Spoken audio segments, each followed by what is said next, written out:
Good afternoon, and thank you for attending the City Council meeting for the City of International Falls for Monday, July 15, 2019. I would ask all present to please arise and pledge allegiance to the flag. I pledge allegiance to the flag of the United States of America and to the republic for which it stands, one nation, under God, indivisible, with liberty and justice for all.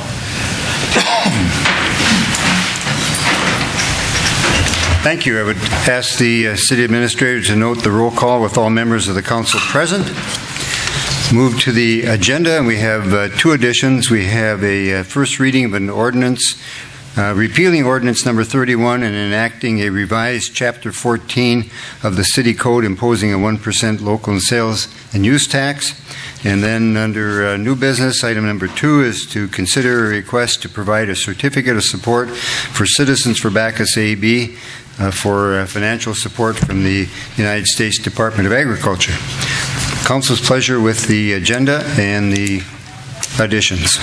Move to approve. Motion by Councilor Kraus to approve the agenda with the additions. I'll second. Second by Councilor Droba. Discussion on the motion or the agenda? Hearing none. All those in favor of the motion, let's see. Go to question. Aye. Aye. Aye. Aye. And I would vote yes. Motion is carried, and the agenda with the additions is approved. Thank you. Move to the approval of minutes. The first item is the Monday, July 1, 2019 Committee of the Whole meeting minutes. Council's pleasure with those. Make the motion. Motion by Councilor Deitch to approve the Committee of the Whole minutes. Second. Second by Councilor Buller. Discussion on the motion or the minutes? Seeing and hearing none. Question. Aye. Aye. Aye. Aye. And I would vote yes. Motion is carried. Minutes are approved for the Committee of the Whole. And then we have the regular City Council meeting for July 1, 2019. So moved. Councilor Droba moves approval. Second. Second by Councilor Kraus. Discussion on the motion or the minutes? Again, seeing and hearing none. Question. Aye. Aye. Aye. Aye. And I would vote yes. Motion is carried, and the minutes of the regular City Council meeting for July 1 are approved. Thank you. Move to the resolution on the transfers and payment of claims. Make the motion. Motion by Councilor Deitch. I'll second. Second by Councilor Kraus. And those transfers include to the general fund from the Water and Sewer Fund, $9,951.67. To the Permanent Improvement Fund from the Water and Sewer Fund, $66,666.66. And to the Reserve for Capital Outlay from the Water and Sewer Fund, $25,760.42. And then for accounts payable, the City of International Falls, $395,432.89. For the Airport Commission claims, $6,384.21. And Library Board claims of $10,785.18. We have a motion by Councilor Deitch and a second by Councilor Kraus to adopt the resolution. Further discussion? Hearing none. Question. Aye. Aye. Aye. Aye. And I would vote yes. Motion is carried, and the resolution is adopted, approving the transfers and the payment of claims. Thank you. Go to the audience. Is there anyone in the audience that wishes to approach the council that is not on the agenda? There'll be another opportunity at the towards the end of the meeting for that to occur. With that, we'll move to the first reading of the ordinance repealing ordinance number 31 and enacting a revised Chapter 14 of the City Code imposing a 1% local sales and use tax. City Administrator, can you explain the ordinance and the need for a new ordinance? Thank you, Mayor. Council, The reason why this is before the City Council is you might recall that the Council has already adopted an ordinance number 31, and that ordinance enacted the 1% sales and use tax for the City of International Falls that was submitted to the Department of Revenue and the Secretary of State's office prior to June 30th, which would enable us to have the sales and use tax effective on October 1st of 2019. So the City of International Falls, as well as a number of other communities that were authorized by Minnesota State, by the Minnesota State Legislature to impose sales taxes, had submitted their forms. On Friday, the mayor and I received correspondence from the Commissioner of Revenue's office indicating that they want to standardize the template that all the communities use, establishing a local sales and use tax so that it can be defended and implemented and fully enacted in perpetuity with consistency among all the communities and have the best opportunity to be enforced if anybody should challenge the act. So in the interest of moving forward in an expeditious manner, I've added this to this agenda tonight, and what was handed out for you just a few moments before the meeting is the template that the Commissioner of Revenue's office had prepared, and within that template we've identified that our particular chapter of the legislation was Article 6, Section 20, and Section 34 in Chapter 6 of the Minnesota First Special Session Laws in 2019, the first special session. And so that authorizes us to move forward with the sales and use tax, as well as the referendum that was approved by the voters on November 6th. So there's a series of locations within this new ordinance that identifies the sales and use tax being effective on and after October 1st of 2019. And again, there's a few references to that specific first special session law that authorized the City of International Falls to move forward with this. In Section 8, it talks about a summary publication, and it talked about voter approval and wanted it to be designate the projects, and I inserted the same language that we had in our previous ordinance, which is the designated projects and estimated costs on page 4. And those are just listed under section in the major categories of local streets versus municipal state aid streets, county state aid highways, etc. And then the total amounts that were identified for estimated costs in each of those major categories. So again, with all of our ordinances, this would be a first reading. We would anticipate having a second reading, and then our ordinances are not effective until after they're published in the local paper, which is common in Minnesota law, but not all cities have to have a second reading. So before the meeting, the mayor and I spoke about potentially scheduling a special meeting for next Monday to have the second reading and final adoption of this ordinance, in which case, if we did move forward that way, then the following Saturday we could have this new ordinance template that the Commissioner of Revenue wants enacted and in place. So there shouldn't be anything substantive different about this template from what we've already enacted in ordinance number 31. Council's pleasure with the ordinance. I would make the motion to repeal the original ordinance number 31 and enact the revised Chapter 14 of the City Code, imposing the 1% local sales and use tax. We have a motion by Councilor Droba to adopt the ordinance, to have the first reading and adopt the ordinance. I'll second. Second by Councilor Kraus. Discussion, please, or questions. And I did not bring my, I apologize, I did not bring my information from the Department of Revenue. Do you have yours? No? Okay. I was rushing to get this up. And the question I had, City Administrator, was with regard to the, there was a 4 or 5 items that they also wanted copies of, and I know some of it's included in the ordinance, but they also had other information that they wanted submitted along with the ordinance.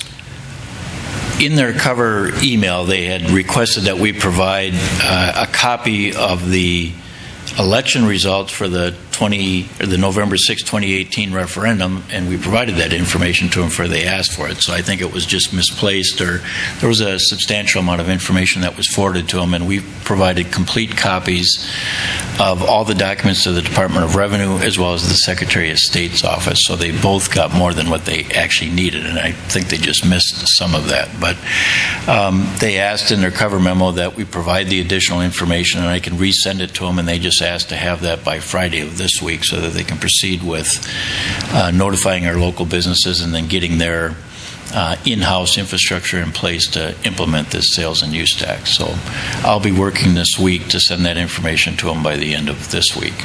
And I do recall the one item was they wanted to know if we had any public meetings prior to the election. I think there was at least 4, maybe 5 items, and I don't recall them all. They wanted copies of the notifications provided of the public meetings in advance of the referendum, I think, and perhaps in advance of the ordinance being adopted. So we've had at least 2 public meetings before the referendum was even held.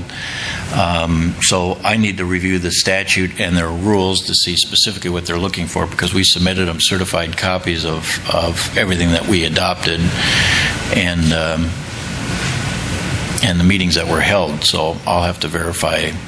I'll probably contact them directly to see what they're looking for and see if what we provided previously was insufficient for some reason. I don't know what it would be, but I can do that over the course of this week.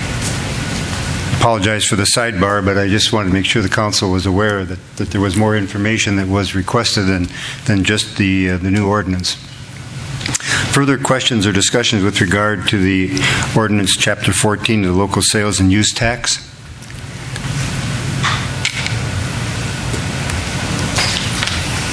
Hearing and seeing none. Question? Aye. Aye. Aye. And I would vote yes. Motion is carried, and the first reading of the ordinance is approved.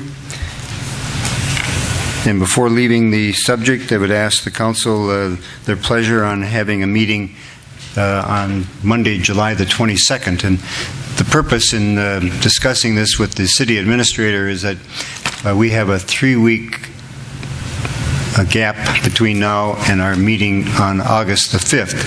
And by the time we had the second reading on August the 5th and got it published, it would be well into August. I'd like to get everything to the Department of Revenue before the end of July, so they've got 60 days to make sure they have everything that they want and can start notifying the collectors of the sales and use tax. So that's why I'm asking for a meeting on July the 22nd. Is there a time that the council would prefer to have a meeting? 4:30, regular council time. Let's make a difference. What is the day? Monday. Excuse me? What was the day again? The 22nd? 22nd, next Monday? But what day? Monday, Tuesday, Wednesday? Monday, July okay, 22nd. You just said that. My mistake. Mayor, it would need to be after 5 o'clock. Has to be after 5 o'clock, Because okay? we have to have a 7-day separation between the first reading and the second reading. So All right. Can we do it at 5 p.m.? It should only take a matter of 5 or 10 minutes. Fine. 5 p.m.? Yep. Would there be a motion to have a special city council meeting on Monday, July 22nd at 5 p.m.? I'll motion that. Motion by Councillor Kraus. Second. Second by Councillor Buller. Questions or discussion? Hearing none. Question? Aye. Aye. Aye. I would vote yes. Motion is carried, and special meeting will be held at 5 p.m. on Monday, July 22nd. Thank you. With that, we'll move to the consent agenda, and we'd be accepting the following donations under a resolution to the city and the donations of the Veterans of Foreign Wars Post 2948, $500 for the July 4th Commission. Boise White Paper LLC, $2,500 for the July 4th Commission. Rotary Club of International Falls, $2,975, the collections on the booths. And the Rotary Club of International Falls, $1,582.74 as the July 4th Commission's share of the July 4th beer garden. And then for the Canadian National Railway, there's a donation of Scott's SCBA equipment that would go to the fire department. And I believe that was covered under a separate memo from the chief. Council's pleasure with that resolution, accepting the donations to the city. I have a question first. Point of order? Point of order. Please. On the July 1st city council minutes, and I remember us doing it, we already accepted the donation from the VFW in the amount of $500 in Boise paper and $2,500. City Administrator, care to comment? Yes, Mayor, Council. We included those previous approvals in this particular resolution because we discovered today that there's a state statute, it's 465.03, that requires gifts to municipalities, and that actually includes the county, school districts, and the city, have to be by resolution, and it requires a 2/3 majority vote, which we weren't aware of before, and I noted it in the county's minutes, so we explored the statute, and it does in fact include cities, so we incorporated those previous approvals from, I believe, the July 1st meeting into this approval, as well as the new ones for the Rotary Club, and then the CN Railway donation of the SCBA equipment. So we'll just make a note that for any other donations or gifts to the city, we'll have to do it by resolution versus just a motion and inclusion in the minutes. Well, I guess that was a great point of order then. Thank you. Thank you. And under the fire chief's memo to the council, that would include 3 4,500 pounds per square inch SCBA packs and 6 SCBA bottles that would be donated by Canadian National Railway to the city. So the council's pleasure with the consent agenda. So we accept the resolution. I'll second. Motion by Councillor Buller, second by Councillor Droba to adopt the resolution accepting the contributions or donations to the city. With that being said, the VFW is $29.48, not $9.48, as written on the agenda. Which one is Just it? on the agenda. I don't know if it's on the okay. paperwork itself. Just want to give credit where credit's due. Very good. Thank you. Being no debate on the agenda, and you heard the city administrator point out that it must have 2/3 of the council, so at least 4 members would have to vote in favor of the consent agenda to accept these contributions. So with that, question. Aye. Aye. Aye. Aye. And I would vote yes. Motion is carried, and contributions are accepted through the adoption of the resolution. Thank you. Everybody hearing out okay out there with the, I know the noise of the air conditioner can be a little bit loud, especially in the back, so everyone please try to speak into your microphones. With that, we'll go to new business, and item number 1 under new business, Mr. Pete Schultz of the International Falls Rainy Lake Rainier Convention and Visitors Bureau is here to give us a report. Hello. Good afternoon, Pete. Good afternoon, and thanks everyone. For those of you who've been here before for these reports, you've seen these cereal boxes before, which include reports, information on our tourism efforts. These are prepared by the state of Minnesota for Minnesota Tourism, and on the box you find details of tourism-related information, as well as the most recent stats they have statewide on tourism's contribution to King County. I'm sorry they don't separate out international calls. Do they all come with mosquitoes in it? Yours is special.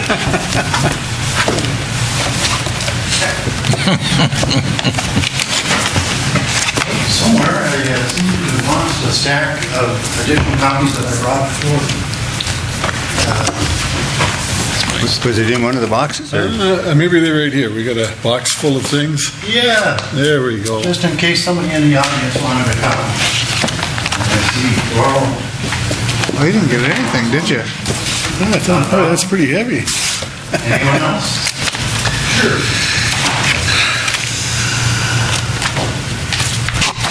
And I'll be brief going through this because I know you all can read. And the report is 26 pages long. When I presented this at the Coochin County Commission, they were very thankful that I was brief because the guy ahead of me had a 4-page report and spent 7.5 minutes a page. First of all, I'm going to tell you that lodging taxes are up over our taxing districts, which is a good sign. And oftentimes the lodging properties don't care to report on their occupancy rates. They don't want their competitors to know those rates, but several came up to me and said the increase in lodging tax is not due to an increase in rates, but rather they did see increased occupancy, and we're pleased to hear that. We have new developments going on in our area, which is good. The Cantilever Distillery and operation in Rainier should be open this fall and contributing to the area economy, and that will be a significant asset in drawing tourists to the area.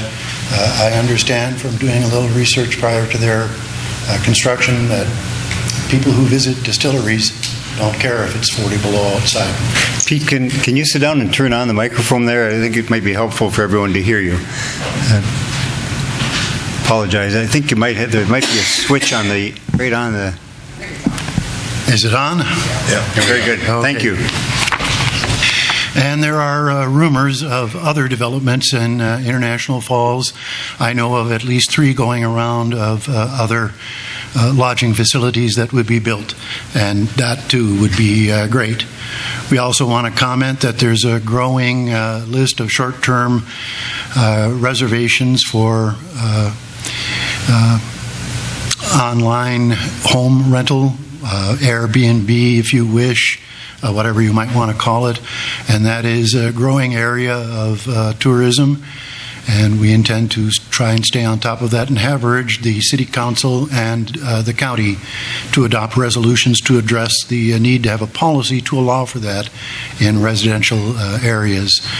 And oddly enough, it turns out that short-term rentals in residential areas are oftentimes more expensive than staying at a conventional motel, but people like that authenticity and the ability to stay in a neighborhood and have their own control over their lodgings and comings and goings, which again is part of the policy needed to make sure that that's not happening at all hours and with excessive amounts, but that's another point. It has nothing to do with our annual report to you.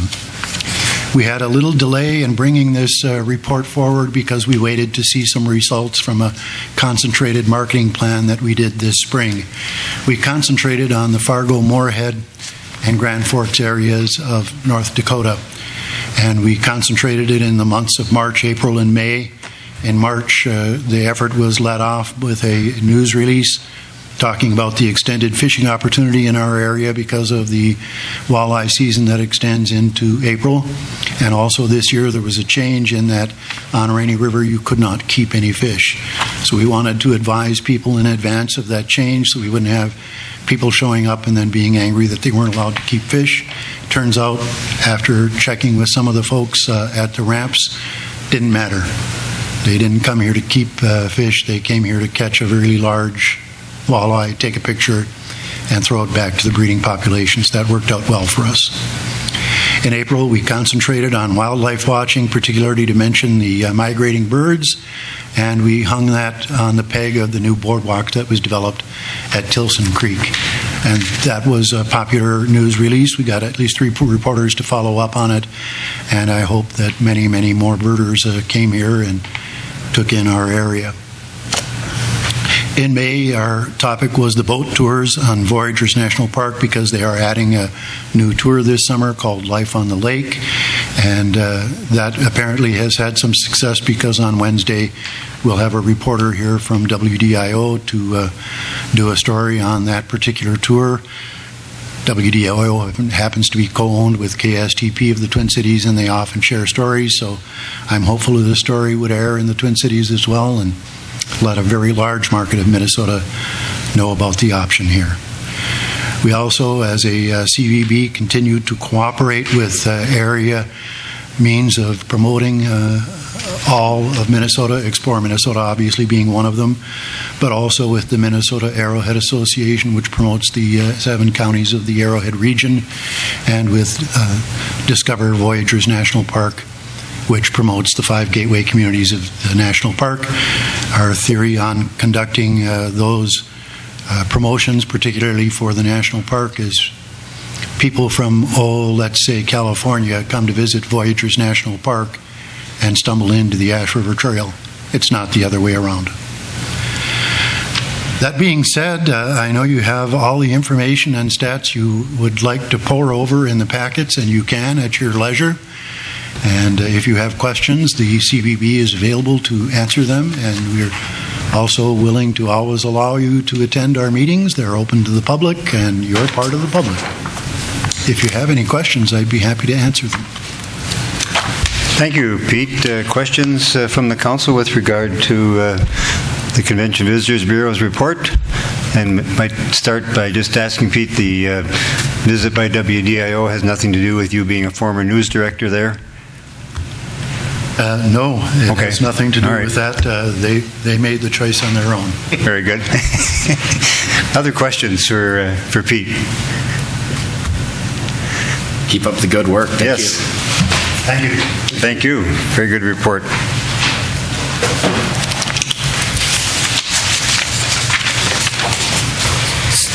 Second item under new business is consider a request to provide a certificate of support for the Citizens for Bacchus AV application for financial support from the United States Department of Agriculture. Tim, would you please come forth?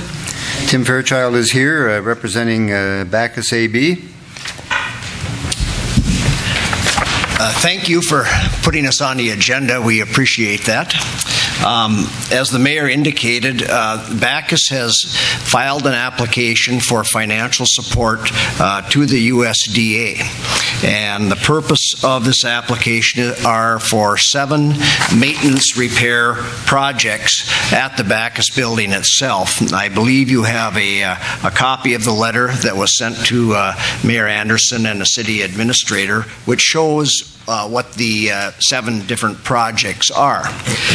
As part of the application, the USDA requires a letter of support from all the governmental units in our service area, plus a certificate of support, which is kind of a standard form that they have. No financial support is required, but this is part of the application package.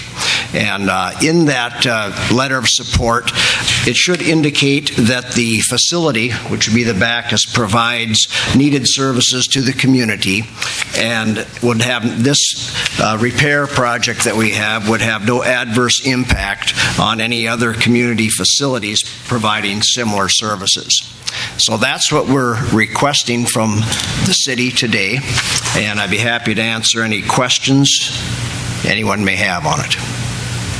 Thank you, Tim. Council's pleasure then with the request to provide a certificate of support. So moved.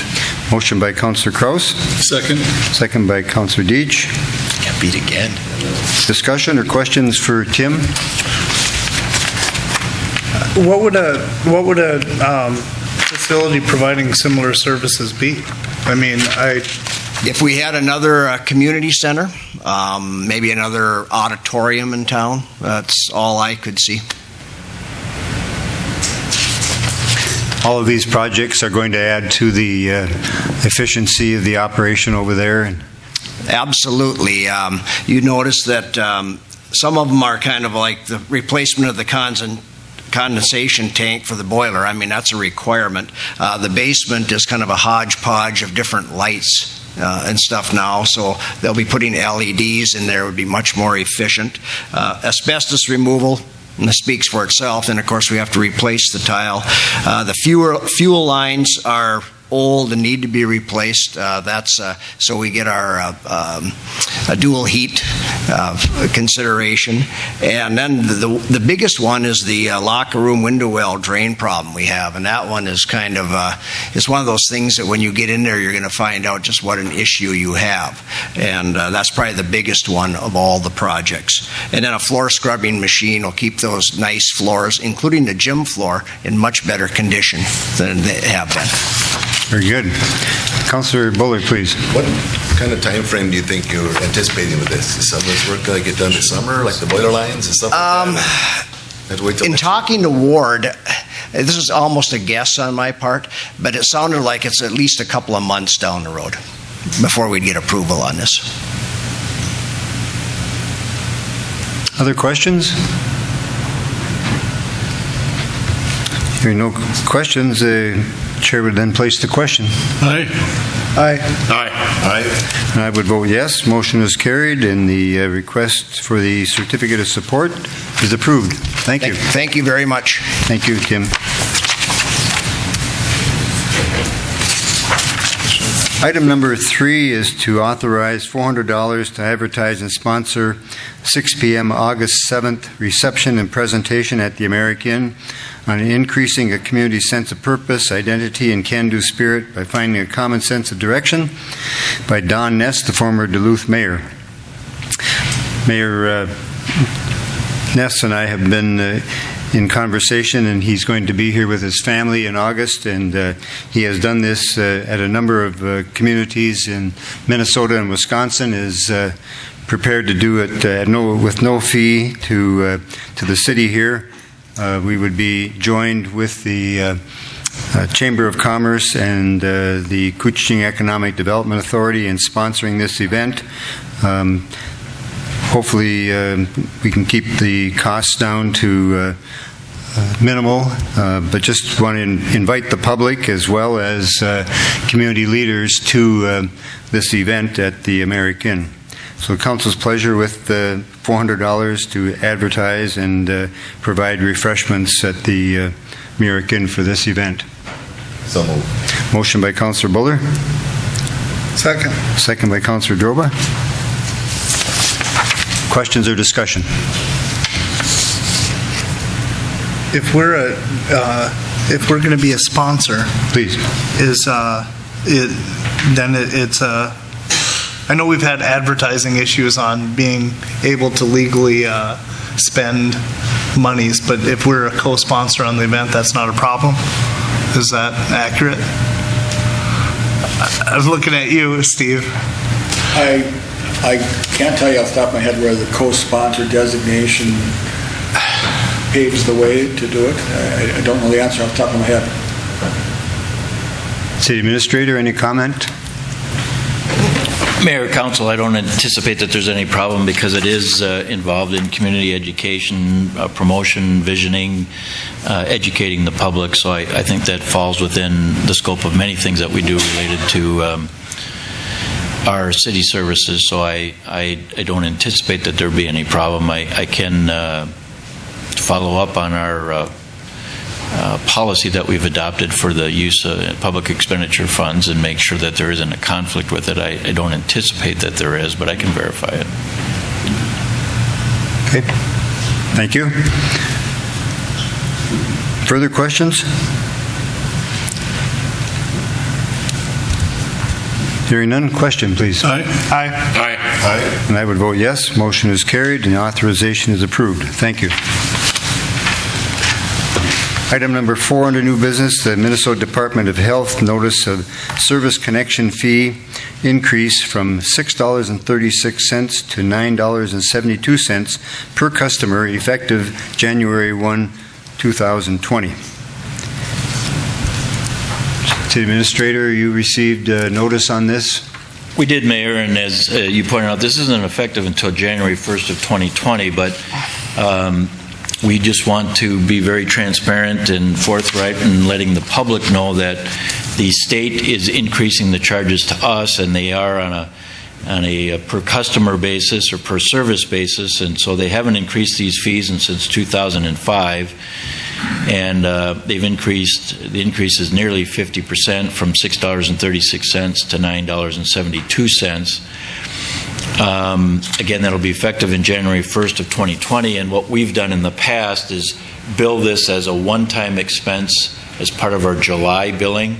So when the July billing will go out on or about July 20th of 2020, our customers will see this one-time billing of $9.72 to offset this fee that we're charged by the Minnesota Department of Health for the number of service connection fees that we have. So this is just for the council's information, for the public information in advance, and we will be budgeting appropriately as you start reviewing budgets here in August and September, and we finalize the budget in December. It will include this increased cost in our budget. All right, questions from the council with regard to that fee increase from the Department of Health? And so the city could impose, could pay the fee from our collections now, or must we impose a fee increase of $3.36? Well, what we have done in the past, and I think makes sense, is it becomes a pass-through expense because it's a fee that we're charged by the Department of Health. We pass that on to the customers because every customer has a service connection. So we pass it on. I think if I understand your question, so what we do is we bill them once and we identify a separate line item for that additional cost. There's no reason why we couldn't use our water system reserve funds to make that cost without passing on the additional fee, but because it is an enterprise fee, the only income that we generate in our water fund as well as our sanitary sewer fund is charges and fees. So one way or the other, it's going to be charged back to the consumer, and this is a flat fee, so it doesn't matter if you use 10,000 gallons a month or you use 2,000 gallons a month, everybody pays the same fee. Whereas if we were to pay it out of our reserve funds, the people who use more water would pay a more significant portion of it than a consumer who uses little water. And the $9.72 will be heretofore the fee that will be charged every year from the Department of Health. That's correct. Until they, through legislation, adopt a fee increase, and as I pointed out, it hasn't been increased since 2005, according to this memorandum. All right, further questions? Hearing none, we will move to item number 5 under new business, and that's to consider the proposed revisions to the building demolition policy and the related moratorium that is now in effect. City Administrator, you want to lead us on this one also, please? Well, Mayor, yeah, I can provide some brief background information. The council's been talking about this at a number of past regular council meetings as well as meetings at a committee of the whole level. And, we had discussed this at the last city council meeting on July 1st, and the council requested that we make some changes and submit a draft copy to the council to review in advance of this meeting, which we did. I think it was sent out last Thursday. It might have been Wednesday. I've subsequently talked to a couple of our staff, and well, essentially what we've done is, as the council directed, is that we've reduced the number of types of buildings that potentially could be various categories for buildings to be demolished, and we've reduced them from, at the last meeting you requested that we combine the type A, which are residential single-family homes, with type B, which was residential oversized single-family homes or duplex units. So I deleted the type B and incorporated that into the type A residential single-family house. You can see that we've added duplex, and then it also talks about buildings used as a residential duplex. And I had a conversation with one of our department heads today, not all of them, and there was some concerns voiced about including duplex units at all. We didn't change any of the other standards. We would still require a building to be less than 30 feet in height. The footprint of the building would still be less than 2,500 square feet. And the other provision that was added is that we're talking about in this particular type that it would only be for homesteaded, essentially owner-occupied buildings, because non-homestead and rental property buildings would be considered separately by the council on a case-by-case basis. And so that was one of the concerns, is if we have duplex units included in here, most of our duplex units are used as rental property and not as two owner-occupied units under the same roof.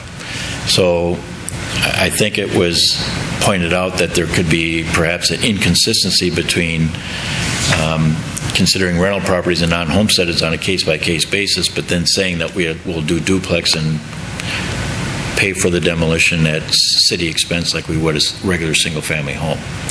So I guess what I would offer, just based on my one conversation with that, is that one option is for the council to delete the duplex and the building used as a residential duplex language in this, because at the last meeting the council said to get rid of type B, and I did get rid of it as a separate type, but I moved duplex into this particular type A unit. So that's a question as to what your intent was moving forward. Okay. Just a question then, if we were to delete that off the definition of terms on type A, delete duplex, and then delete building used as a residential duplex, would it make sense to then add the word duplex in type D, which is uses such as a multifamily housing, comma, and then add the word duplex there and then move that into the other building types and uses? Would that make sense?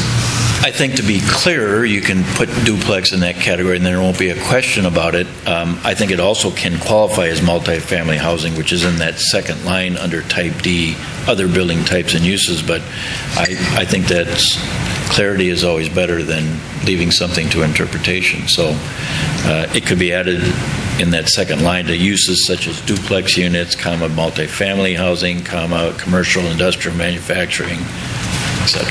I would agree with that.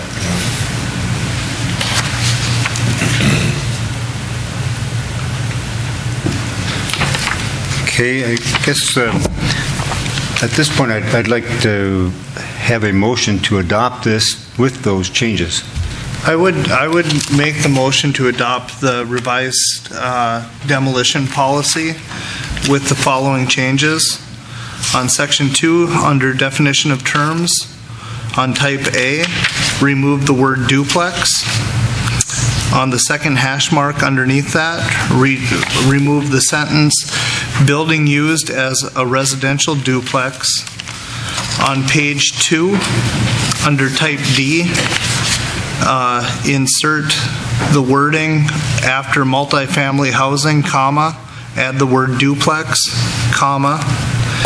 And then also on page 2, under demolition fees, under type A, again, remove the word duplex after single-family house. And to the best of my knowledge, that is the changes that I have found under the demolition policy. That is my motion. Thank you, Councillor Doba. Is there a second to that motion? Yes. Second by Councillor Kraus. Okay, further questions or discussions with regard to the demolition policy? Mayor, please. One other, I would just point out that we've included in the packet Exhibit B, which has a application to qualify for building demolition, and then also a building demolition ready form.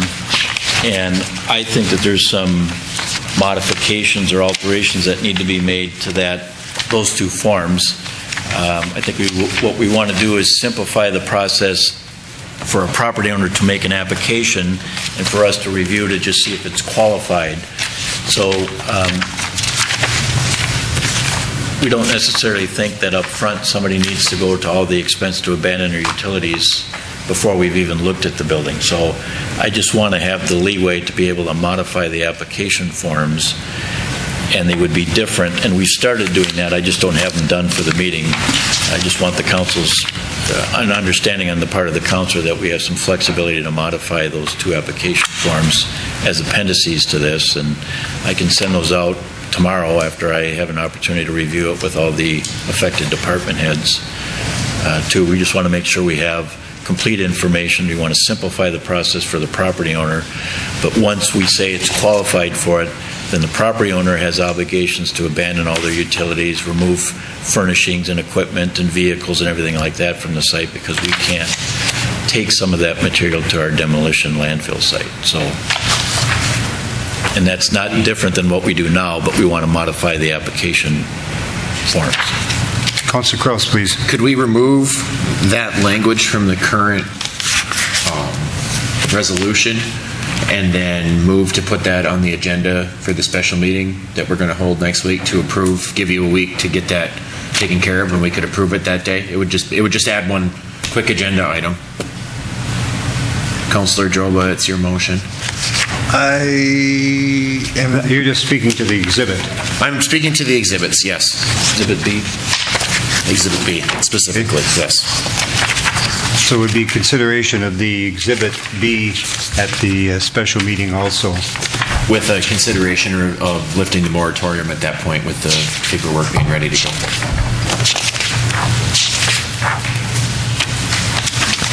Took me a while to find the Exhibit B.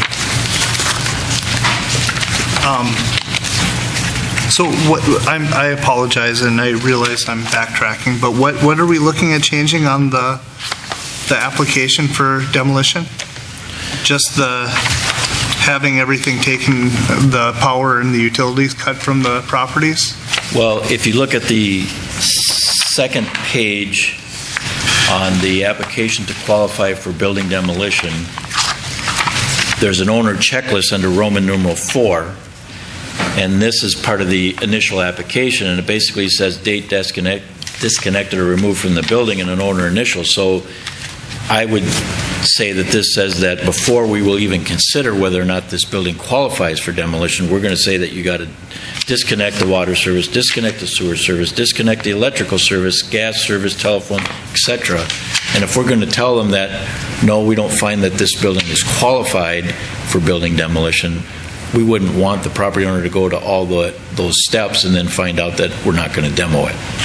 So I think so we're going to move that onto the next application form, which is the building demolition ready form, that says that the property owner signs off that I've done all this stuff, I've disconnected all those utilities, which is a requirement before we can even go on the site. And then our street commissioner, because they have jurisdiction over our landfill and what's allowed in the landfill, actually inspects the property to make sure that these personal belongings and furnishings are removed from the site. They make sure that the proper disconnections have been made by the property owner before we would sign off and say, yes, it's okay, and we'll move in as soon as it works into our work schedule to do the demolition. So what I'm saying is we're moving that stuff under 4 owner checklist and moving it to the second building ready form, and then I've expanded the qualification checklist to ask the property owner to identify, well, what's the building been used for? We'll use the same application for, but maybe it's a commercial enterprise, or maybe it's something else that we have to move into negotiating and enter into that development agreement, which is identified in Exhibit A. So not all the applications we will receive will be for residential homes. And having this 2-step process will allow us to process both. Okay. It may be a little bit clearer when you actually have the form as it's been revised to look at, and I apologize, I just couldn't get it done by tonight. And again, that came up as...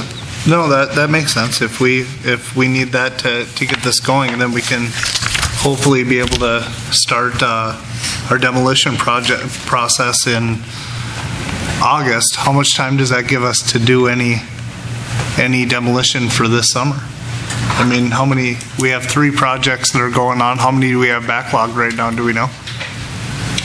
Because there were some that came in that were during the moratorium. I guess we'd have to ask the commissioner or housing inspector, what do we know how many outstanding applications we might have? Right now, we've got 2 ordered houses that we're working on getting those finalized so we can tear them down. And I believe we have 4. We have 1 that was signed before the moratorium, and we have 3 that were signed after the moratorium was put in place. So my plan is either the ordered houses get ready, and we're going to tear down the one that was done before the moratorium, or the moratorium is lifted and we're going to tear them all down at once. So if you lift it on Monday, my plan will be that will be a down week.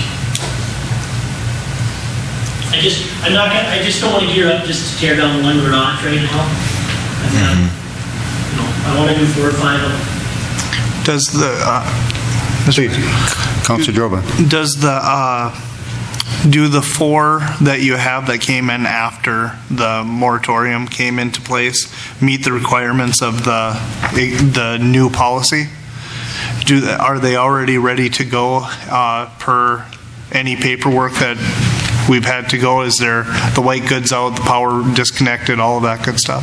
I know, I've inspected one garage. I know one garage is ready to go. I gotta call another one today, but I haven't inspected, but he said it's ready. We've got the 2 that are the court-ordered ones that aren't, they weren't ready as of 2 weeks ago. Kelly and I talked about that today. We're gonna go look at them again tomorrow. With the timing being important, I would change my, make an amendment to my motion to allow the updated paperwork for that Exhibit B to be performed by staff so that we can expedite the process and just have it come back to council so we can see it. Because I don't think that there's anything in there that's going to be earth-shattering to get the business done. And I would second that movement. All right, so we have a motion by Councilor Droba and a second by Councilor Kraus to amend the motion to allow the exhibit to be revised and the moratorium to be lifted. Correct. And I would second all of that. It's time.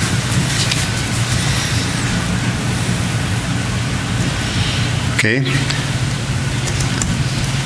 Discussion with regard to the amendment then? And again, the amendment is to revise the exhibit and to lift the moratorium. And that would just be presented to the council for information at the special meeting on July 22nd.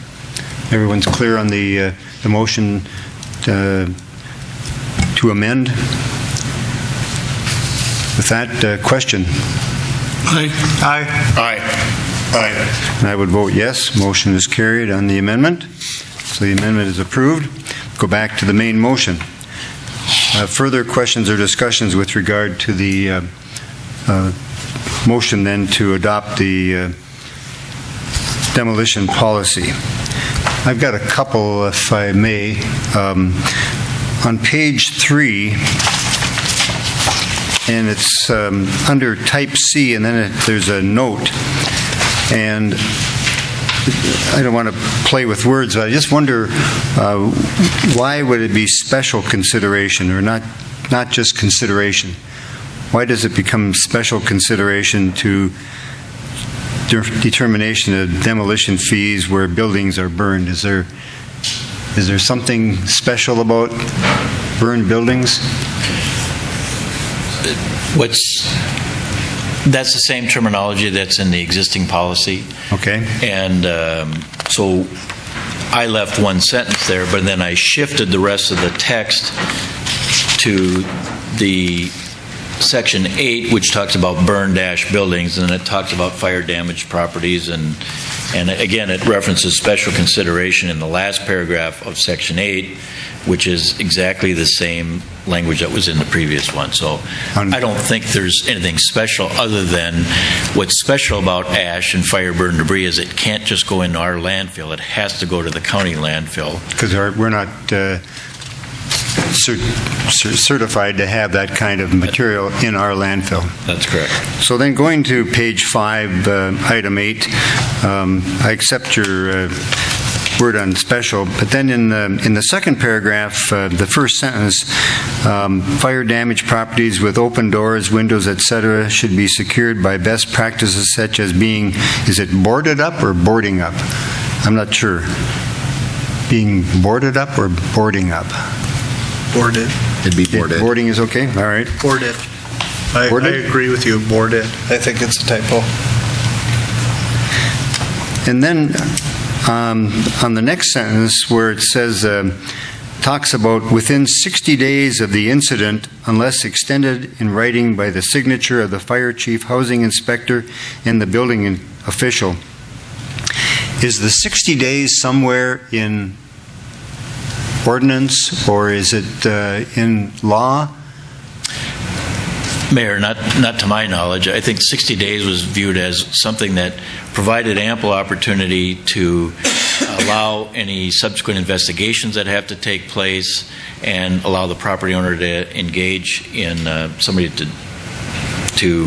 secure the site, get any personal belongings off the property, those types of things. It was and just secure their insurance, discussions with their insurance company. Exactly, and there's reporting and forms and stuff that have to be provided, and but I would also want to defer. The building official has certain ordinances that he looks at, as well as the fire chief, and there might be something that specifically talks about 60 days, but I'm not certain. I guess Chief Manassa and Building Inspector Myers, do you want to comment with regard to the 60-day period? Have you got a copy of the... Typically 30 to 90 days, 90 being the maximum, 30 being the shortest, and you're supposed to give ample amount of time to prep the situation. So I don't know, 60 seems like a long time. Actually, we do a lot of our orders that can be seen past at 45. Just to kind of shorten it up a little bit. If you're going to extend somebody, there's going to be extenuated circumstances. It might be that they want to get an adjuster up here. You're going to give them an extended amount of time if necessary. So 60 is certainly reasonable in terms of that.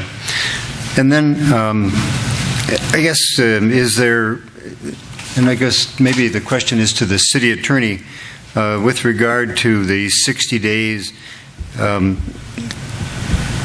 if it doesn't happen in 60 days, if we don't have either having a plan to repair the building or get it cleaned up, all of that, is there anything we can do to enforce that, given that this is a policy and not, I guess my question is this law if we adopt this as a policy?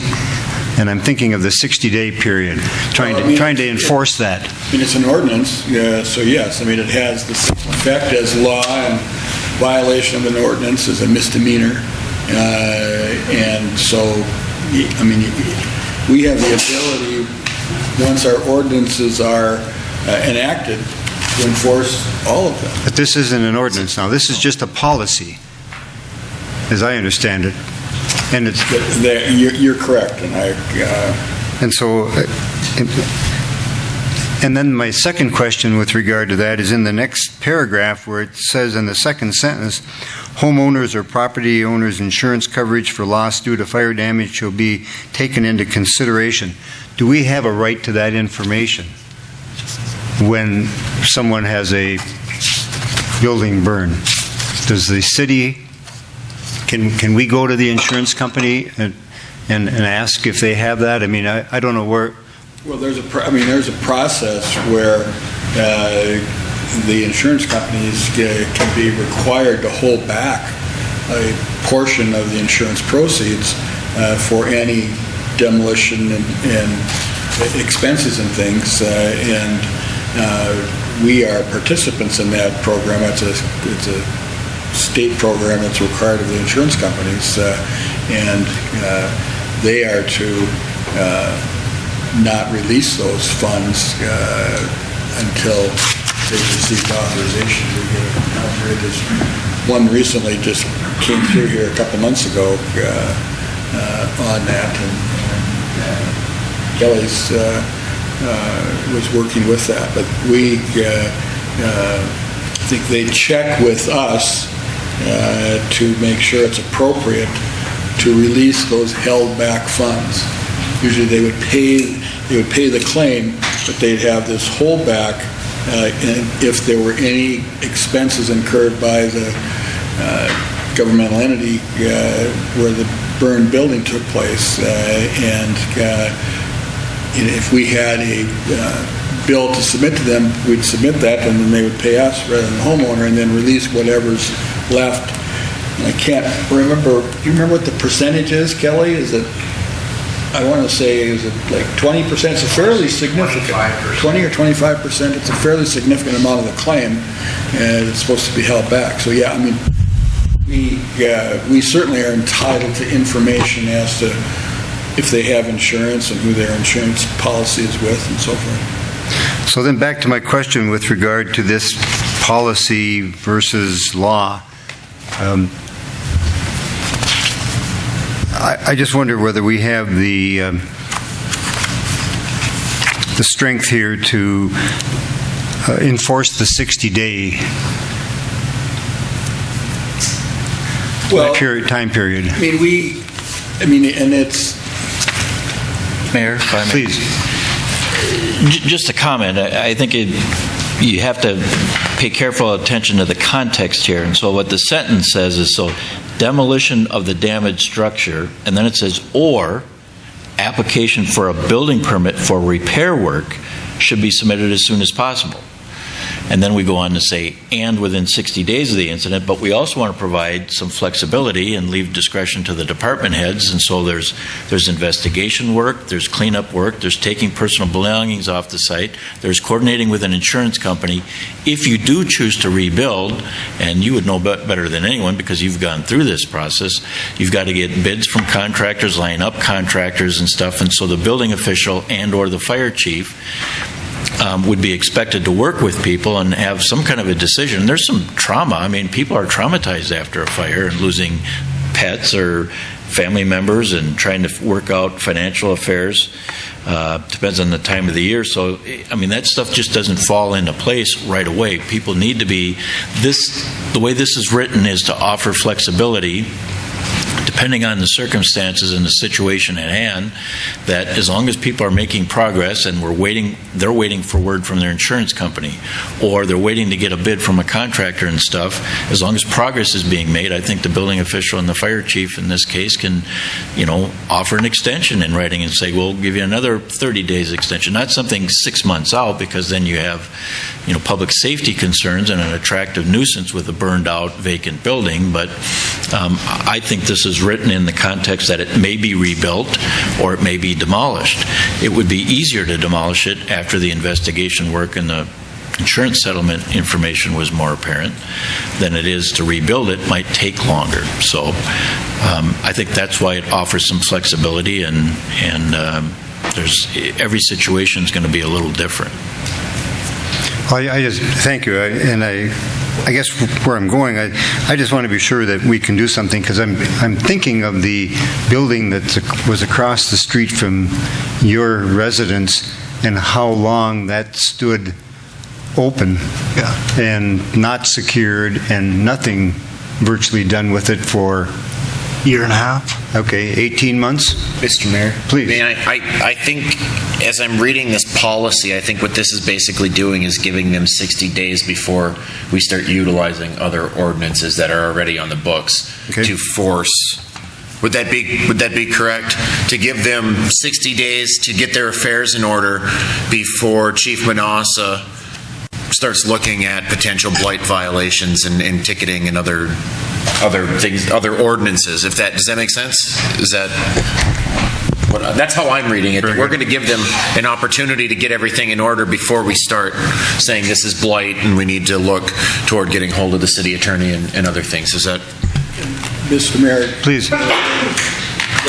The policy with regard to the burned buildings, the 60 days, I would say we would not have enforcement penalty type action if somebody didn't meet that. The step that we would next take probably is what we've done, it would be the next paragraph is in the orders. And then once we have the order, then we have teeth and we have a court order, and then yes, we can enforce that. But I would say somebody not meeting the policy provisions that we have is not something that we're going to be able to take the court on. We would have to take the next step of doing the order process. Very good. All right, thank you. Councilor Droba, please. Just to follow up on the conversation that we were having and what Commissioner Kelly already has said, is in our demolition demolition code in the code of ordinances, it does state that you have 90 days, not to exceed 90 days in reasonable time. So if we have a fire and we issue a 60-day notice of the building not being inhabitable, that does meet the requirements of our code of conducts too. So code of ordinances. So we do meet the requirements all around from our policy, matches with our code of ordinances. Very good. Thank you. Further questions or discussions with regard to the demolition policy? All right, we're going to then vote on the demolition policy.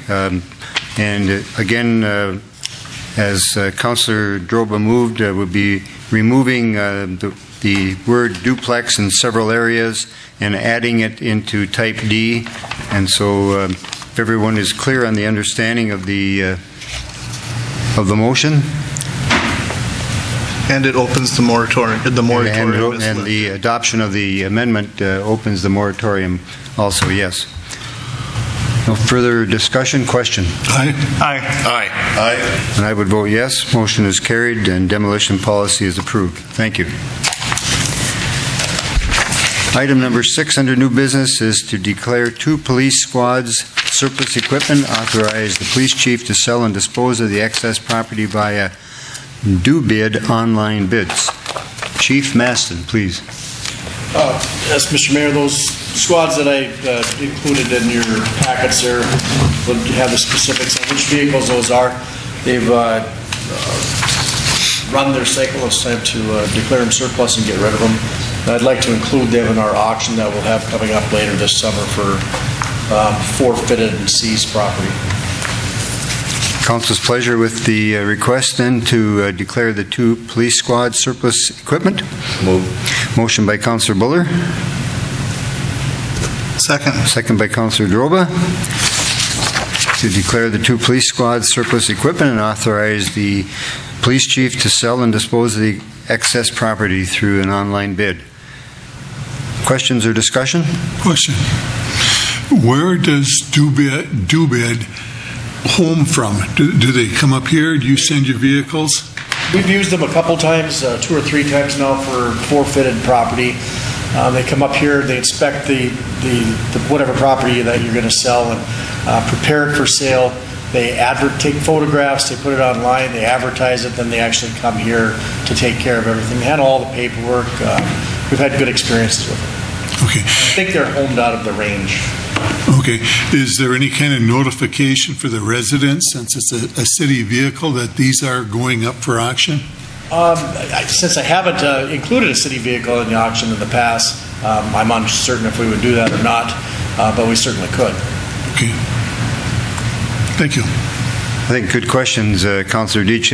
And I guess the follow-up would be, do we put that on the city website, or is there some place that someone would get that information? Well, in the past, we've advertised in the paper that we were going to have the auction. Okay. That's how it was done in the paper, and I believe we put it online as well. So that's helpful. Very good. Okay, further questions or discussion? Mayor? Please. Would the council be comfortable in allocating the proceeds from the sale to the police equipment capital outlay fund versus the general fund, which would offset, or would provide some revenues that would be deposited into the police capital outlay for future vehicle acquisitions instead of just going into the general fund revenue at large? Council's pleasure with regard to that? I would make the motion that we do that. Okay, we have a amendment to the motion then to let the funds that would be generated from the sale of the 2 police squads would go to the police equipment fund, and I don't remember what the fund number for that is, but 402. 402? 402 capital outlay for police. There's a separate 402 capital outlay, thank you. Is there a second to that motion? I'll second that. Second by Councillor Kraus. Discussion on the amendment? Mr. Mayor. Councillor Droba. Historically, haven't we put the money into the general fund? Would this be a change of procedure? So then my question is if we're changing the procedure of all the years that our general fund balance has went down with different things that have happened this year that we are all knowledgeable about, which is going to be pulling funds out of the general fund, I would think that we would want to leave the money going to the general fund. It's not going to be a huge amount of money going into it, and I understand that. However, we're, I don't know, I don't want to throw numbers out willy-nilly, but I would guess we're at least $100,000 pulling from the general fund this year for unallotted expenses. City Administrator, please. My response to that is that I see that there's some incentive and merits to, that it'd be easier just for the department head, any department head, just to say, I'm just going to trade it in, and then they don't have to hassle with all this. But right. If they maintain and keep their equipment up and they put it up on a bidding basis like this, we can perhaps generate more money than we would receive in a trade-in. And then I think there's some incentive for the department head to take care of and go to the extra work that might be necessary to go through this bidding process if they know that the money's coming back into something that they can use. And ultimately, it's going to offset any future expenditures we have to budget in the general fund for the police department to purchase new equipment. We'll just be taking it out of that fund, and it's already dedicated to replace when we have to purchase new equipment in the future. So for that reason, I kind of like the idea of doing that, and maybe even doing the same thing in all the departments. But it is a different approach than what we've taken in the past. Councillor Droba, please. Just to follow up on that point, I didn't. My initial statement, I didn't take into consideration that we had already foregone some form of money when we bought the squads up front. So if historical practice also was to trade in the vehicle so you get a better price on the vehicles that you're buying, that makes sense. So I would support the motion that we have. Thank you. Councillor Deitch, did you have a point? You covered it. I was just saying it's basically would be the same as a trade, and it's going back into the same fund. All right. Then we'll have the question on the amendment, and that's to place the funds generated from the 2 police squad sale to 402 capital outlay for police equipment. Question. Aye. Aye. Aye. Aye. I would vote yes. Motion is carried, and amendment is approved. And then we'll go to the main motion on declaring the 2 police squad surplus and authorizing the police chief to sell. Further questions or discussion on that motion? Hearing none, question. Aye. Aye. Aye. Aye. I would vote yes. Motion is carried, and the approval is given to the sale of the 2 squads, and the police chief can do that online. Thank you. Thank you, Chief. We'll move to item number 7 under new business. Approve the Police Civil Service Commission and Police Chief recommendation to hire Anthony Castens for the position of part-time patrol officer effective July 16, 2019. So moved. Motion by Councillor Kraus. Second. Second by Councillor Deitch. Questions or discussion? Hearing none, question. Aye. Aye. Aye. Aye. And I would vote yes. Motion is carried, and approval of the hiring of Anthony Castens as part-time patrol officer is approved. And then we'll go to item 8, and that's to approve the resolution on the declaration for the part-time patrol officer being included in the PERA. So moved. Motion by Councillor Buller. I'll second. Second by Councillor Kraus. Questions or discussion? Hearing none, question. Aye. Aye. And I would vote yes. Motion is carried. Resolution is adopted, approving the PERA declaration for part-time patrol officer Anthony Castens. Thank you. We'll then move to item number 9 under new business, and that's a resolution delegating authority to make electronic fund transfers to the finance officer and the deputy city administrator. City administrator, do you want to explain that to the city council, please?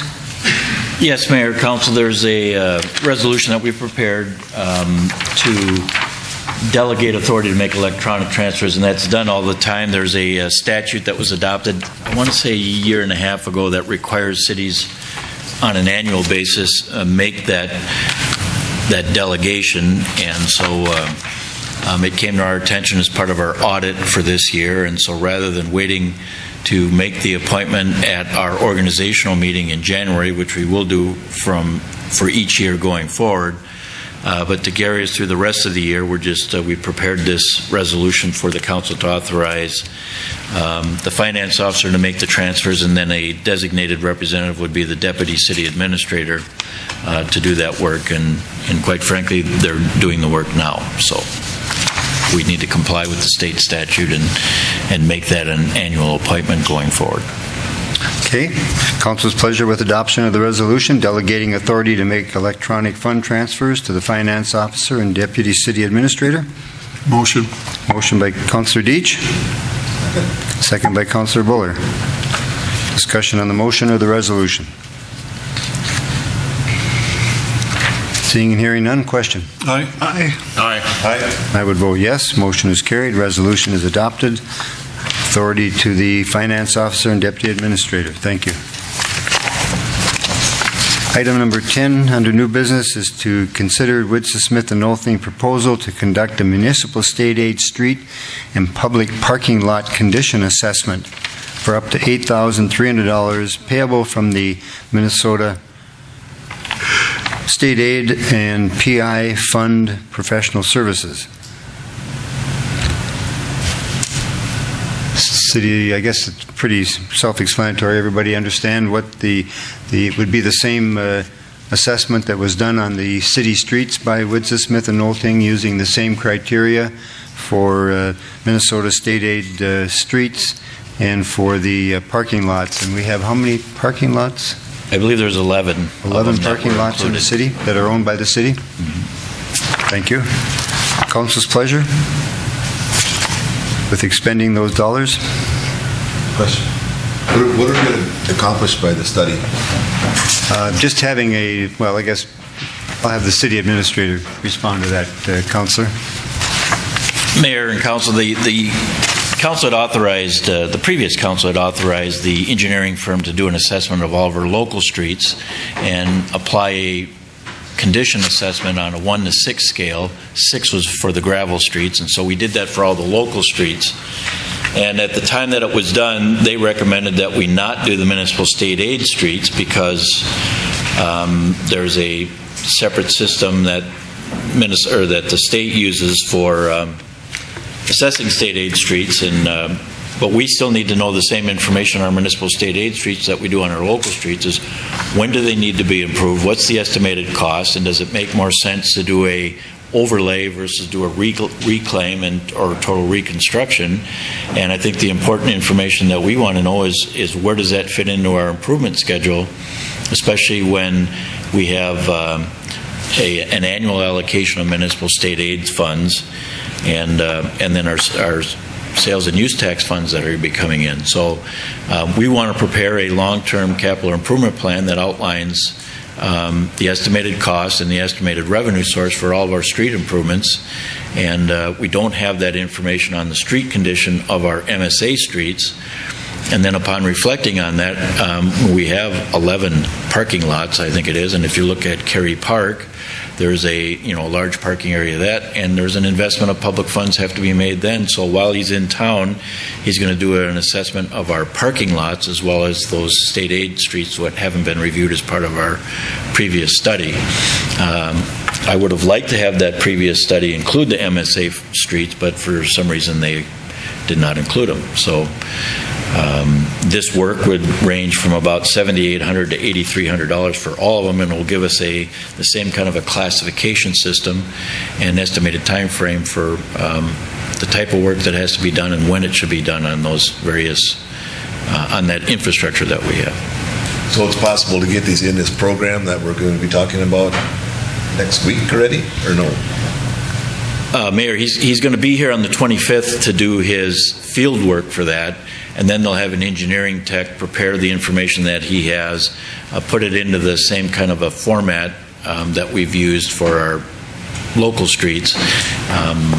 And I would expect that we could, I don't have a firm date when we could get it, but he'll be here on the 25th to do the field work for both of them.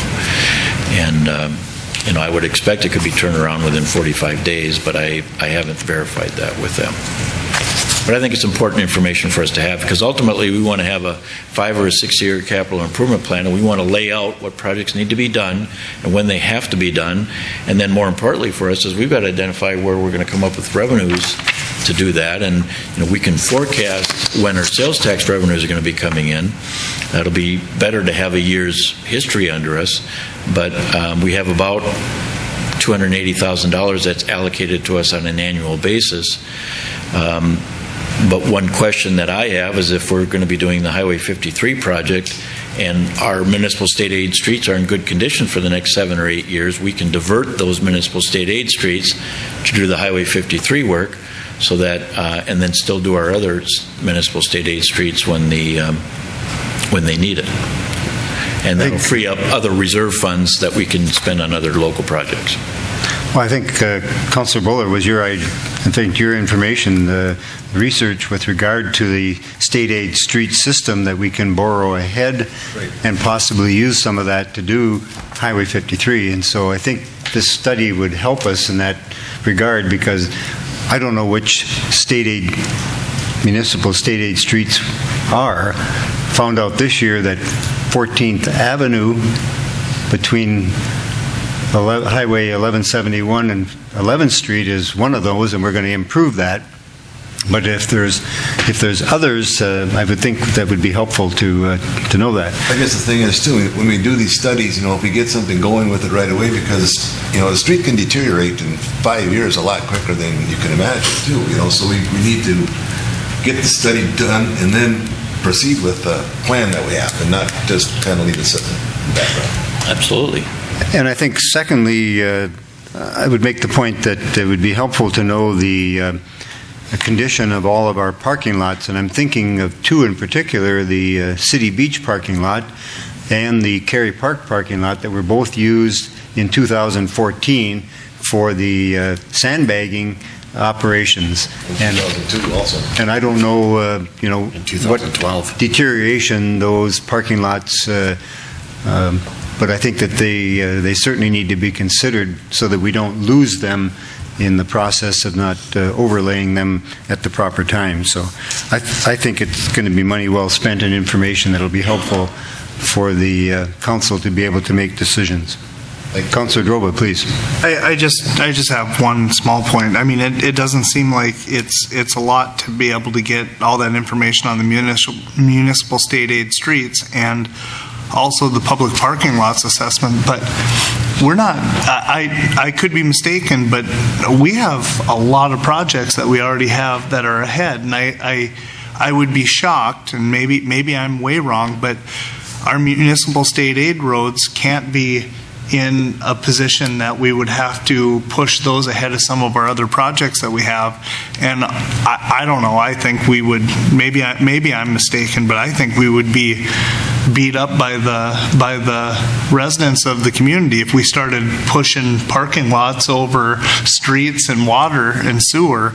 I just don't, I understand why this would be important to spend this money, but to me it seems like we already have a pretty good understanding of where we're at, and if there is a specific road that we see that needs to be looked at, put that into put that one road into consideration. Maybe that pushes the money up even more if you're only doing one street than multiples. But to me, it just seems like we have enough on our plate for the next 5 to 10 years. I don't see us being able to get to any of this stuff with Highway 53 and all of the other projects that we've already outlined, well, in our report earlier tonight that we did. So that's just my 2 cents on it.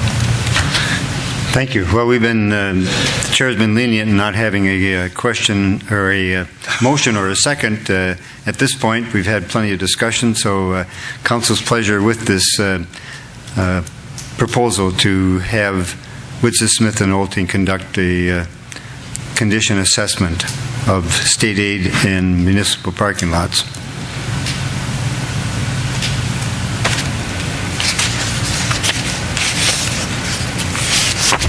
No, Mr. Mayor, please. Am I out of order? No. I'm trying to explain that the expense that we're going to be having, with the money we have to come up for Highway 53, if we encumber our municipal state aid money to pay for a big portion of that, by having the rest of our municipal state aid roads assessed, we don't have to use municipal state aid money on municipal state aid streets. We can use our sales tax money on those roads. But if say we were to encumber 5 years, we wouldn't be able to do anything to those roads until we pay it, or not pay it back, but we get back into the good again. Whereas some of the streets that are municipal state aid roads may need something done to them within that 5 to 7 year window. So by doing this assessment, you're going to see which ones are 1s, all the way to which ones are 5s, plus there's some 6s in there. So I think it's a very good idea to have all of our streets, whether they're city streets or municipal state aid streets, all rated the same, so that within a 5 to 7 year window, if the sales tax money has to be used on a block on it, it's been assessed. Does that make sense? Yeah, I think it makes very good sense. I don't have a problem doing that, but the parking lots are the part that I don't know if we really need to have assessed. What part of this is parking lot? What part of this is state aid? Any idea? Breakdown on that? Yeah. The parking lots is the $3,986 in the attachment. The rest is for the MSA streets. So half. That gets everything done. I'll make the motion. Motion by Councilor Kraus. Let's get it all done.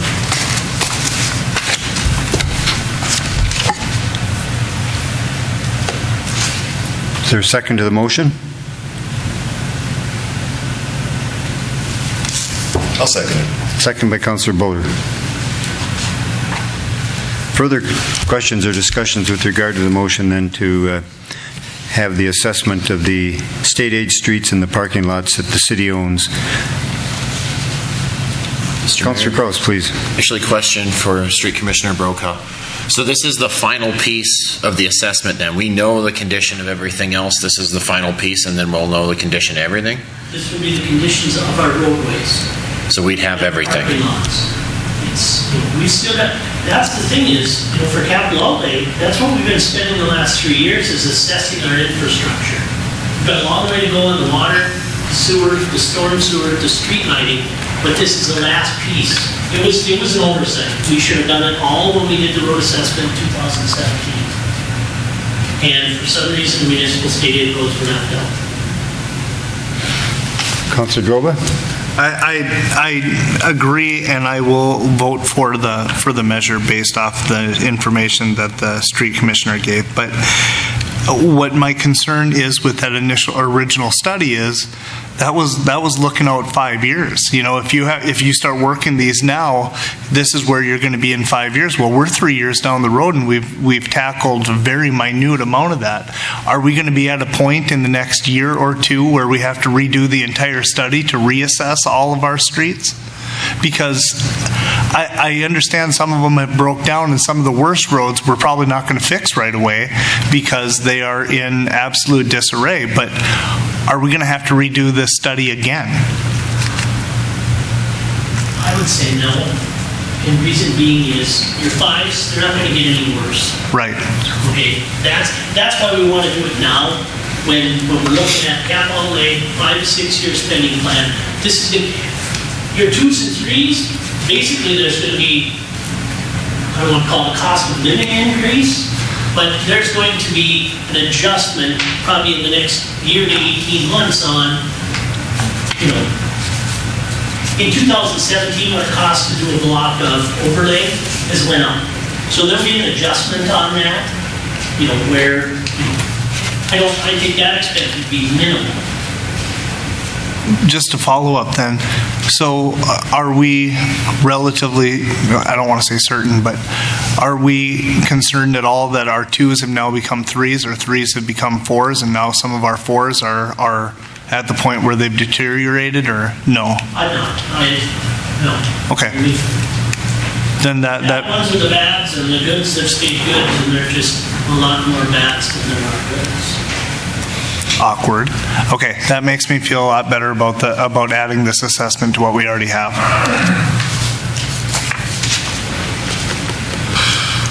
No further discussion? Question? Aye. Aye. Aye. Aye. And I would vote yes. Motion is carried, and the assessment is approved. Thank you. Any other new business? Not, we'll move to reports of boards, committees, and department heads. City Administrator, please. I have nothing, Mayor. Thank you, City Administrator. City Attorney. I have nothing special to report, Mr. Mayor. Thank you, City Attorney. Department heads, Chief Maston, please. Mr. Mayor, Council, we have my June activity report for the police department. Happy to report that we had a relatively quiet month of June. Nothing special to report on presentations or trainings. As far as our general day-to-day, we had 489 calls for service, 122 stops, 53 citations, 19 medical assists, 17 arrests, and 111 new case reports generated. And all of that's broken down for you in the attachments. I have nothing further. Questions for Chief Maston? Very good. Good to hear it was relatively quiet. Thank you for your report. Chief Manassa. Thank you, Mayor. The report as presented to the council for the month of June, fire department had 7 department call-outs, 5 city responses, 5 rural responses. For clarity, it's 7 full department responses. We had a couple that were CO alarms and such that were taken care of myself or the crew on duty. We had a fire meeting on the 20th of June. We had an excellent training. We were able to get United Truck Body up from Duluth in coordination with the school district. They had a bus that was going back for I believe trade-in. I don't know exactly how that works, but they had a bus available for us to use. United Truck Body came up and did an excellent training for us on that. Ambulance for the month of June, we had 67 911 calls, 43 transfers for a total of 110 runs, compared to last year at 107. So this brings our totals up for 2019. We had 427 911s, 227 transfers for a total of 654 runs. We did have a monthly meeting and training on the 11th of June where we covered bloodborne pathogens and IVs. And I would entertain any questions at this time. Thank you. Questions for Chief Manassa? Mr. Mayor? Please, Councilor Droba. A little bit outside of your normal day-to-day operations, but how is the blight enforcement going this year? It's going well. As of end of last week, I believe we sent out 78 letters now. Some have been taken care of with just the letter and no further enforcement required. We have mowed some properties. I guess I apologize, I don't have those numbers in front of me, but it was 78 letters that have been sent. Again, a portion of those taken care of with those, and some we've had to deal with. I think this year, I hate to say it out loud even, but I think this year has been very responsive on our blight enforcement, so we've seen some good changes. Some, I would say, normally troublesome properties have been taken care of in a timely manner, so it's been, I would say, a good year for that. Further questions for Chief Manassa? They're doing an excellent job. All your departments throughout the city on your blight control, as I had mentioned before, wonderful. I see a lot of improvements. Thank you. Great report. Thank you, Chief. Thank you. Another busy month. Building Inspector Myers, please. Also, thank you. I believe you have my quarterly report in front of you in the packet. The quarterly report for this year is our permit counts are staying very stable. They stay about the same. Of course, the values of, we don't have the large project right now that we've had in the past, but we do still have the same amount of permits.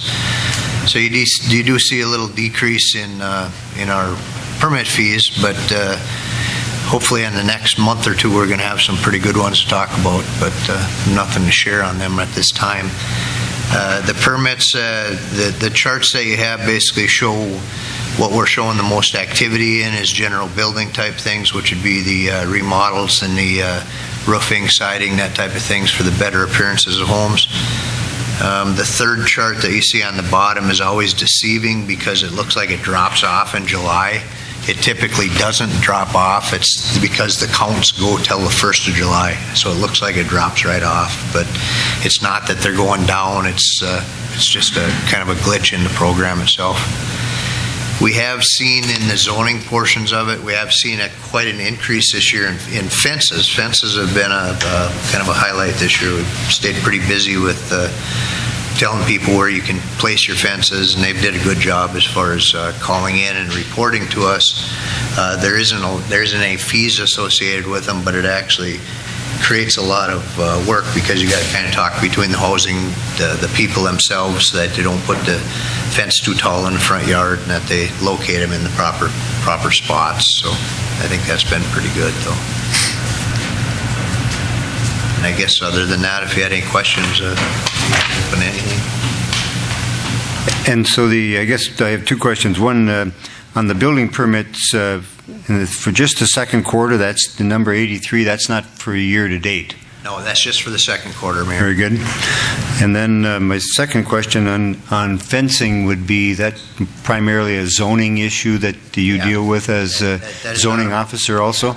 It's not a permittable item, but it's one that we actually ask the people to give us a site sketch on so we can determine who belongs to the fence and how it's being maintained. So it kind of helps us in a roundabout way with some of the things that Adam, the fire chief, does with the housing concerns that get a dilapidated fence. We know who we're talking to. They're usually built right on the property lines. We got to know kind of whose it is and who's maintaining it, that type of a thing. So it plays out well.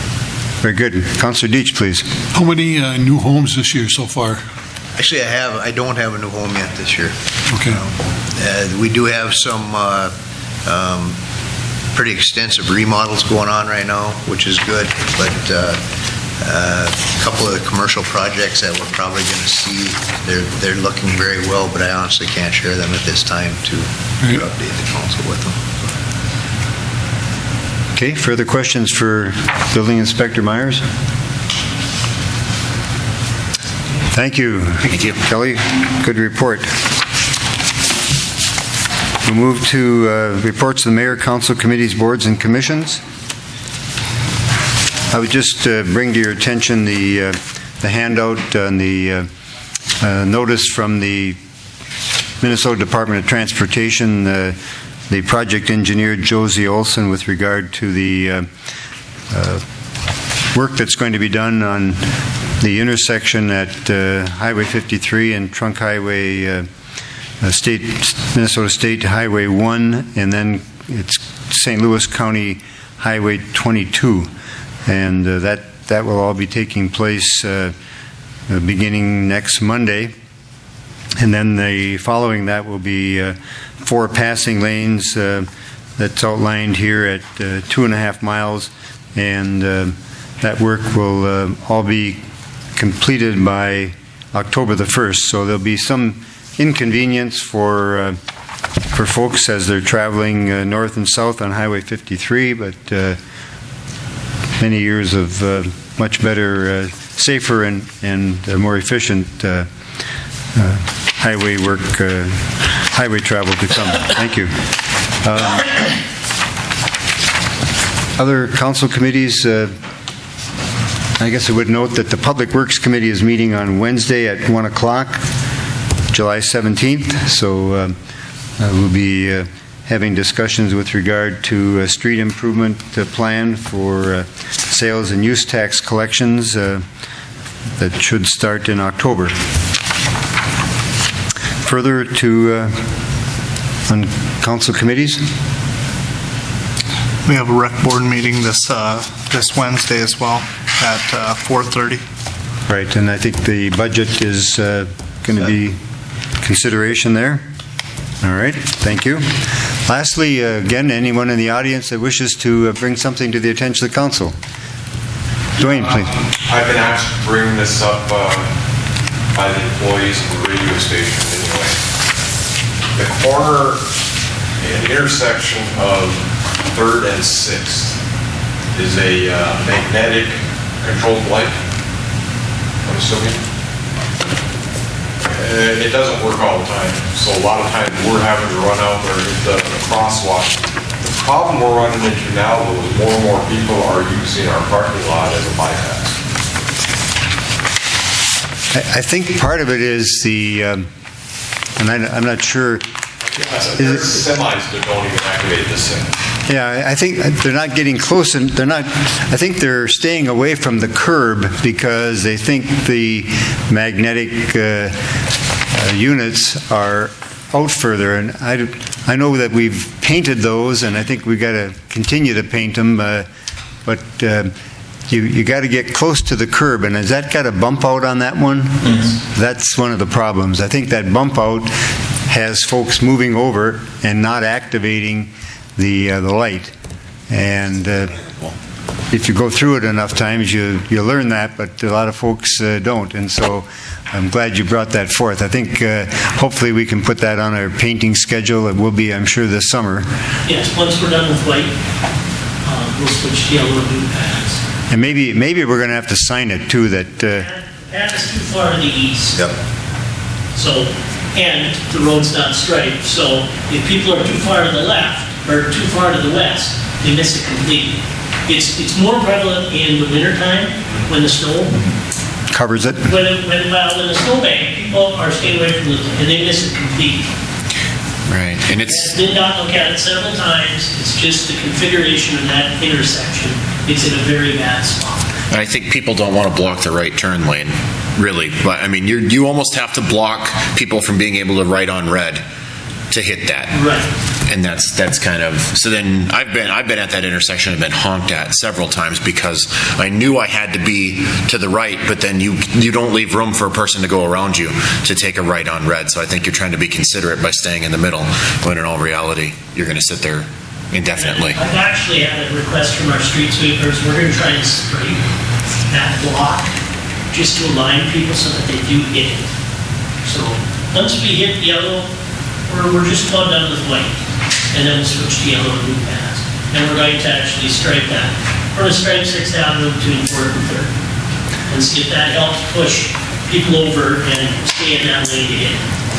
Is there any way to consider signage that we might have that would point to where the magnetic indicator or units are so that it would access that light? I'm not sure about that. How about just an officer stand there? Well, it's interesting that Midco and Minnesota Power drivers know it and they use our parking lot quite often. I think we should study it to see if some kind of signage would help, and maybe we got to include MnDOT on that, given that it controls access to the highway. But I think it's I've sat behind vehicles for a long time. When I'm on my motorcycle, it's not an issue, because if I wait a reasonable amount of time, I can go regardless, as long as the traffic is clear. But folks are going through red lights to get out onto the highway, and that is unsafe. Yes. No. Very good. Thank you, Dwayne, for that. Mr. Roach? I was wondering if there is any further development of getting 22nd Street brought up to code for having trucks and stuff go down that. When you say brought up to code, are you asking about improving 22nd Yes. Street from... You guys already said that you plan on blacktopping it next year when they do Highway 53, but hitting gravel and stuff down there, because this rain turns it right into a muddy mess. And I got a business going in there at the end of August. And we don't have plans to stabilize that this year that I'm aware of? That would be a Gary question. We can certainly have the Public Works Committee discuss that at our meeting on Wednesday. We will do that. Consideration of the subgrade correction on 22nd Street. In the business park. Business Park, okay.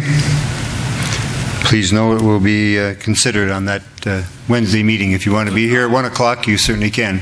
If not, there's going to be a muddy mess when the semis start pulling out over down there at the end of August. Okay. Got it. Thank you. Further into the audience. The next City Council meeting is 3 weeks away. It'll be August the 5th for the regular City Council meeting. Through the motion that was made, we will be meeting next Monday at 5 p.m. on July the 22nd for a special meeting for consideration of the second reading of the ordinance. Nothing further to come before the City Council this evening. We'll stand adjourned. Thank you.